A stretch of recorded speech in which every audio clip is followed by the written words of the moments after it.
14 दिन पहले गोरखपुर के चौरी चौरा इलाके में शिवपुर एक गांव है। उस गांव में माँ बेटी की रात में हत्या हो जाती है। 29 तारीख का वो दिन था और समय एक करीब रात 1 या 1:30 बजे की बात है। जिस समय ये वारदात अंजाम दिया जाता है, जिस समय घटना होती है, माँ बेटी के अलावा दूसरे कमरे में एक और उसकी माँ की बड़ी बेटी रहती है। कातिल आते हैं, माँ बेटी की हत्या करते हैं। हत्या करने के बाद मौके से चले जाते हैं।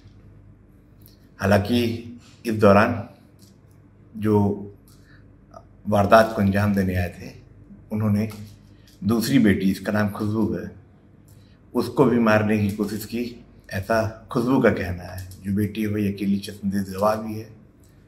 बेटी ने कहा कि जब अपराधियों के आने और माँ की आवाज़ और बच्चों की आवाज़, बहन की आवाज़ सुनी उसने, तो उसने अपने कमरे को बंद कर लिया और कमरा बंद करके उसने अंदर से ही आवाज़ दी कि मैं पुलिस को फ़ोन कर रही हूँ, जिसे सुन करके वो अपराधी वहाँ से भाग गए और उसकी हत्या नहीं की। ये कहना बेटी खुशबू का है, जो खुशबू पूरे मामले की अकेली चश्मदीद गवाह है। 14 दिन पहले हुए इस हत्याकांड में रोज़ पुलिस के सामने एक से एक नई नई कहानियाँ सामने आ रही हैं। इससे पुलिस खुद उलझी हुई है कि आखिर हत्यारे कौन है, क्योंकि बेटी खुशबू चश्मदीद से पहले ही मैंने बताया, चश्मदीद खुशबू के तहरीर पे पुलिस ने मुकदमा भी दर्ज किया और जो नामजद आरोपी है उसको पुलिस ने जेल भेज दिया। लेकिन अभी भी सवाल वही है, हत्यारे कौन है, क्योंकि ना पुलिस अभी तक हत्यारे को खोज पाई है, ना आलाए कत्ल खोज ढूंढ सकी है। आलाए कत्ल उसे कहते हैं जिससे किसी भी वारदात को अंजाम दिया जाता है। पुलिस के सामने न हत्यारा है, न आलाए कत्ल है। और जो चश्मदीद की गवाही है, उसके जो बयान है वो लगातार बदलते रह रहे हैं। मसलन चश्मदीद ने कहा, मैंने घटना के बाद पुलिस को फ़ोन किया और हत्यारों को इस बात की धमकी भी दी, लेकिन जांच में, पुलिस की जांच में जो फैक्ट सामने आए हैं उसके हिसाब से पुलिस को खुशबू ने 20 मिनट के बाद फ़ोन किया था। इस दौरान उसने एक फ़ोन और अपनी किसी जानने वाले को किया था। ये बात खुशबू ने अपनी किसी बयान में नहीं पुलिस के सामने रखी है। घटना के कुछ दिन बाद एक फ़ोन मिलता है पीड़ित के घर के बगल से ही। वो फ़ोन मृतक का रहता है, मृतक मतलब खुशबू की माँ का फ़ोन रहता है। ये लगातार जो कड़ियाँ चेंज होती जा रही हैं। फ़ोन मिलता है, फ़ोन होने के बाद जब उसका CDR निकाला जाता है, 2500 पन्ने का वो CDR रहता है। CDR में रात 10 बजे के लगभग पूनम, जो मृतक है, वो अपनी बहन से फ़ोन से बात करती है और उसके बाद ना किसी से उसकी बात होती है, ना किसी का फ़ोन आता है। ये सारी कड़ियाँ इस हत्याकांड की गुत्थी को और उलझाते जा रही हैं, क्योंकि 14 दिन बीत गए हैं। एक नामजद आरोपी गिरफ्तार हो चुका है, लेकिन पुलिस अभी भी हत्यारे को नहीं ढूंढ पा रही है। इसी बीच खुशबू से बयान पुलिस की टीम लगातार लेती रह रही है। हर बयान कहीं ना कहीं कुछ ना कुछ बदलाव बयान में नजर आ रहा है।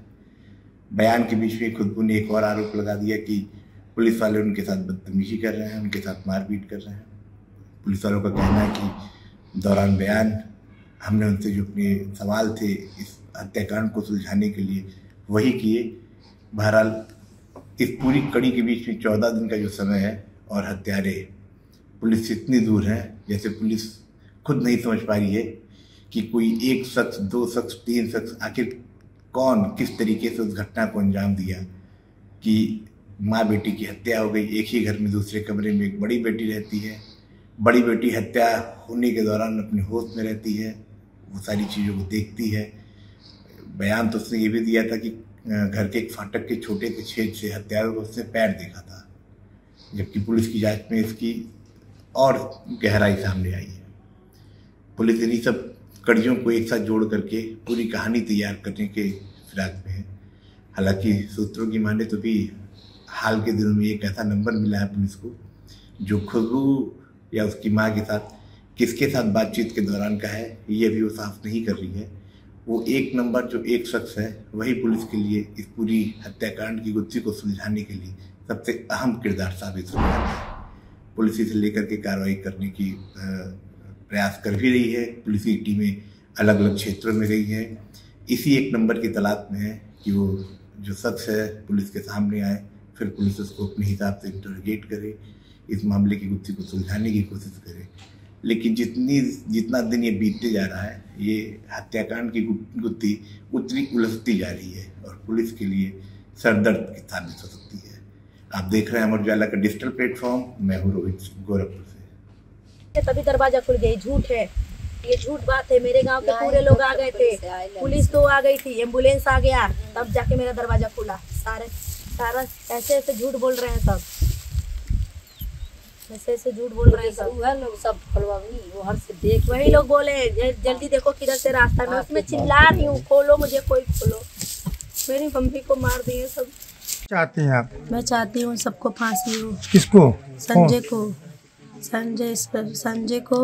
संजय को बाप को, संजय के भाई को फांसी हो। नहीं, हत्या किया 3 दिन बाद बीत गए। अभी तक कोई सुनवाई नहीं हुआ। आज मैं इंतजार करूंगी, शाम तक नहीं सुनवाई होगा, फिर मैं सबको लेके जाऊंगी। कहाँ आप जाएंगे? योगी बाबा के पास में जाऊंगी। वो भी मेरे बात नहीं सुन रहे हैं, उनके पास कोई मेरा बात नहीं पहुंचा रहा है, कोई नहीं पहुंचा रहा है उनके पास मेरे बात। मुझे कोई उनके पास नहीं लेके जा रहा है। वो भी मुझसे मिलने नहीं आ रहे। बाकी और जगह पे तो आते हैं, मेरे पास क्यों नहीं आ रहे मिलने? नहीं आएंगे तो कोई बात नहीं, मुझे बुलाएं अपने पास। क्यों नहीं सजा उसमें मुझे अभी तक वो कोई भी नहीं पकड़ाया है। पकड़ क्यों नहीं रहे उन सबको कोई नहीं पकड़ रहा है। कितना दिन हो गया घटना के? 4 दिन हो गया। पुलिस क्या कह रही है? पुलिस क्या कहेगी? पुलिस तो कह रही है हम लोग कर रहे हैं, अपना काम कर रहे हैं, पर कोई कुछ नहीं कर रहा है। कोई पुलिस अपना काम करता तो कोई बचता है? अब तक सारे लोग गिरफ्तार हो गए होते जेल में, पर कोई नहीं कर रहा, कुछ भी नहीं हो रहा है। मेरा कोई सुनवाई नहीं हो रही है। मैं योगी बाबा से मैं यही बोलूँगी, मेरी आवाज़ सुन रहे हैं तो मुझे अपने पास बुलाए, नहीं तो मेरे पास आए मिलने में।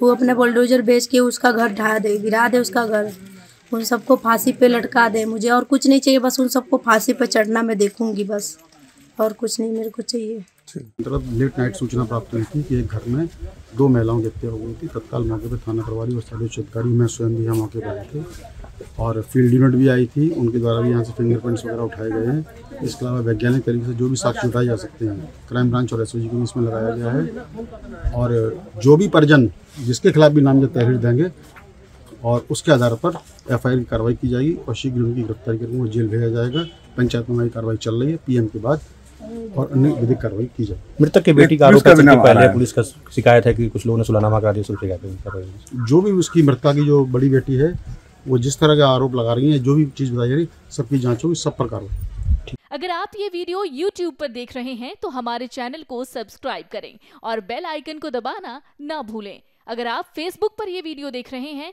तो हमारे पेज को लाइक करें।